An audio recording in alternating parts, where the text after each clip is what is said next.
Girl, when I tell you this some unnecessary shit, this episode right here just really didn't do anything for my spirit. But okay, anyway, I stayed up to watch the replay so that I could come on down and through and give y'all this week's or tonight's episode of The Real Housewives of Atlanta. It's season 11, episode 6. Bye week, hello drama, and that's exactly what the hell was going on.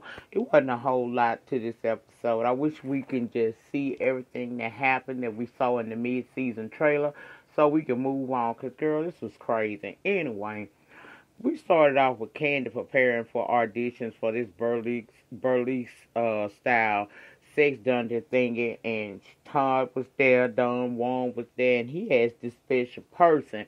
He wants Candy and them to audition. He said he personally vouched for this person, and who shall appear, family? None other than Miss 50 Cent, Cynthia Bailey herself. Cynthia is a beautiful woman, okay? I must admit, Cynthia is gorgeous to me. And she started doing this little dance on Candy, which Candy acted surprised, but in a good way, girl. Cynthia wants to scissor Candy, and I don't care what y'all say. Cynthia been wanting to be a part of this party, so Candy accepted her on in.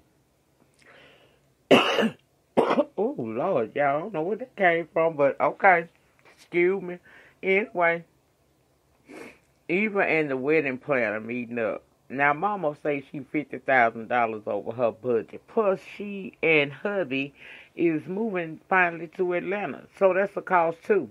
She says she sent wedding invitations out in hopes that some people would not be able to attend, but everybody has RSVP'd back they coming. And I said, of course they would. Girl, please. Now, Nene is swag talking about she need to hire some more people, plus she need an assistant, because with Greg out right now, it's getting to be a bit much for her. And then we see old Miss Brazilla herself, Yvonne child. She come in there. Talking about she think the girls would like Yvonne. Now, Nene, girl, please. You only wanted to induct this girl into this damn clique because you still kind of pissed with Tanya. Plus, you see this girl as less competition. Yvonne did apologize to Nene for her behavior at the the boobs and bourbon event. So Nene invited her to this party, but they ain't supposed to be wearing no wigs and no weave. And Nene even suggested that, maybe you should apologize, for your past behavior. And even though Yvonne don't want to apologize to Eva, she still salty. The girl don't know her. She said she'll do a general apology, right? So later on, we see Nene at home with this wrap around her head looking like Little Red Riding Hood, talking about the girls coming and how they may be self-conscious because they won't be wearing their wigs and weave, so plied in with alcohol. Now, Nene, that would be you, Puddin'. You the one walking around your own house like Little Red Riding Hood, girl. She takes a call, and it's from Cynthia. That's when we learned Greg did come home, but he was readmitted the next day because he had blood clots. So she called to check on Nene. He also had text Marlo and somebody else. I can't remember who. I think it was just Cynthia and Marlo. I don't know, y'all. But anyway, somebody else to check on Nene because he didn't want her to be stressed out and have no breakdown, because the way the text seemed like, the way these women are talking, like he thought maybe Nene was, nearing meltdown status, which she is, because we seen her having it tonight. But anyway, child. Now, Marlo went to check on Nene that day that she received a text message from Greg, too. Nene didn't answer her phone, and she didn't answer the door when the woman drove across town to see her. So it appears that Nene is somewhat upset with Marlo.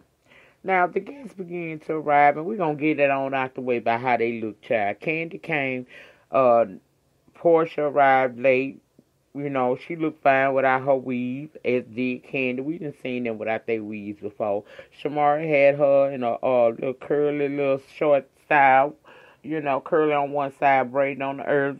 It was nice. Marlo's hair was nice as well. Eva's hair was pretty per usual. And Cynthia's hair was nice in her ponies, honey. Then you tried to say Cynthia was cheating, but she didn't have no weave in that. And it was cute to me. Now, Tanya, she had a little curly, cute little style, and then there was Nene, and we ain't gonna say nothing else about that, okay? Now, Nene warned Eva was coming, right? Warned Eva that Ivana was coming. And, basically, Eva was like, okay. Now, Shamara came, but she brought two of her friends claiming that they from Decatur, so Portia should remember them. Then Yvonne came in. She apologized, but told Eva she was still upset. Said she showed her, she should have remembered her. Now, the girl saying, look, we got mutual friends, but I personally don't remember you. Why are you getting mad at this woman? Yvonne says they was in the BBC. Eva said, what the hell is the BBC? She said, the big booty clique. Eva said, I ain't never been in there. And we know she ain't, because Eva ain't got no booty. Then Yvonne wanted to get up and turn around and show her body off, namely her booty. But she got this tat on her leg, say dime piece, right? So when Eva said dime piece, she told me, I knew you remembered. No, girl, she read your tat. Look at this girl doing too much. If she says she don't remember you, but y'all got mutual friends, you can't do nothing but accept that. Stop putting 20 on 10, just begging to be included. I mean, I didn't get that. That was crazy to me. Marlo and Portia still hadn't arrived yet. Somebody said Portia might be canceled because of her pregnancy, and Nene was talking about, that bitch better not. Nene did share Greg was back in the hospital. At that time, Portia did arrive, apologized for being late, but Nene didn't like the fact that she was late, talking about she should be on time. And I'm looking at her like, are you retarded? Because, girl, when you was on time for anything, remember y'all was in Tokyo and you got left one time and the other time you just act like you Nene ain't never on time. It's a hypocrisy with her sometimes, child. Then they happened to notice over on Portia's hand there is a rock, and it was announced that she and Dennis are engaged. Now, why Nene grab the girl's hand, looking at it and stuff, asking if she trying to compete with her? Nene really be full of herself. Girl, your man ain't the only man can buy you a ride. Yeah, I'm sure when he was picking that out, you wasn't on his man. Now, everybody congratulates Portia. Then Marlo arrived, and Nene started calling her bald-headed and a couple of bitches and, all that shit. Nene was acting drunk, so Marlo asked if she was. Nene said she wasn't drunk, but she mad that when Greg called Marlo to check on her, she blew Nene up and then got mad and started calling Nene bitches and things. Now, excuse me, family. Ain't that what they do with each other? It seems like between this little clique of women, sometimes they do call each other bitches, and it's not on no malicious or I'm trying to fight with you type of tip. It's just the way that little clique of girls talk to each other. So why you so upset about this woman calling you a bitch when you constantly have called this woman a bitch since she walked in your house? And you've done that on several other occasions. I don't think Marlo meant any harm to her. I just don't. She asked Nene what she done. Nene said no and ran it on some more. When she finished, Marlo says, look, the text sounded urgent. I was actually at the nail salon, and I had a hair appointment. But she put all that aside and drove over to Nene's house, which ain't no skip, hop, and a jump from where she was at. And she was calling Nene and texting her because she was worried about her. She said she did get upset because she hurried over there because she thought Nene was in a dire situation, only to find out when Nene called her back that she was out shopping. Nene didn't know she was coming. Now, I got the feeling about her saying that she didn't know she was coming and she's able to tell her what the girl said at the door or the gate when she arrived, made me feel like Nene was there. She just didn't answer the damn door. Marlo explained that she was late today because remember that hair appointment I canceled? I had to be a stand-in, see if they could take me today. So that's why I got here late, right? Portia said she had just left her hair appointment too. That's why she was late. So she said she was just really acting like that because she was worried about Nene. At this point, Nene is crying, y'all, talking about Marlo's supposed to support her and she's hurting, and Marlo just wasn't feeling that shit. She said, look, Nene, you're not the only one hurt.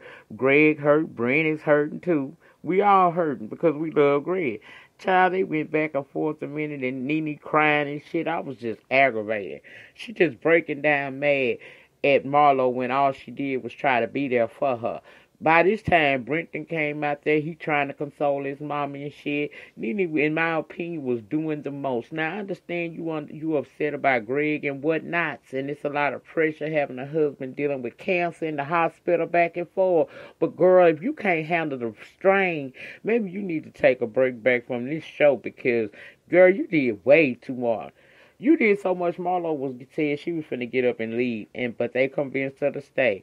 Meanwhile, all this drama going on, Shamara done been over there hitting the liquor, girl. She done been hitting the liquor. She drunk and flirting with Eve. Nene and Marlo kind of let it go, and she went upstairs to fix her hair and get herself together.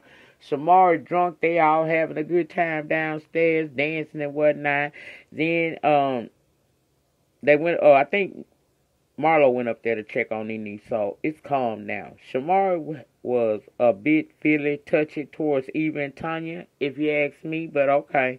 Then she eased off. Child, they looking for her drunk ass in the bathroom. When they come in there to check on her, she ends up throwing up on Eva damn shoes. Child, Portia had to leave out of there because she felt like she was dry heaving. She was about to throw up. Eva about to throw up, child. But luckily, Shamara know how she get down. She had to change of clothes outside in her car so that her friends helped her walk out there so she could change, right? Eva came up to Nene's room because Shamara not only threw up on her shoes, but some of it landed at the bottom of her shirt, her dress. So when Nene get through having her germaphobe fit, she gives Eva something to change into. By this time, it's late. Candy ready to go. She go upstairs and say she about to go, but they don't want her to leave. Candy say, well, look here, since I'm over here visiting and I don't come that often, she wanted to see Nene's infamous closet. Nene said it wasn't organized, but Marlo said, girl, go on in there and see it anyway. So her and Portia go in there, and child, who was that that said, where's the rest of it? What a shade of these women. I love it, honey. Anyway, they looking around in there, and Nene started talking about, y'all need to come out of there. What y'all doing? I'm going to get mad. Now, my thing is, what's the big deal? If you didn't want these women really in your closet because it's not together, all you had to do was really tell them that they know y'all filming. They wouldn't have went up in there, but you let them go in there only once the cameraman starts to head toward the closet. Nene jumps up, grabbing the man so hard by his shirt, she done ripped it. Child, it's a big altercation for nothing, look like. She had words with, I think, Portia, but to me, she just went too far. If you didn't want them in there, you should have said it. Child, we all had them messy moments. But you know what I honestly think? I think Nene is having a lot of breakdowns because she cracking under that pressure of dealing with her husband. We already know she said Greg tend to be a little mean to her sometimes. But, girl, you cannot take that out on everybody else. These women are here to love on you and support you.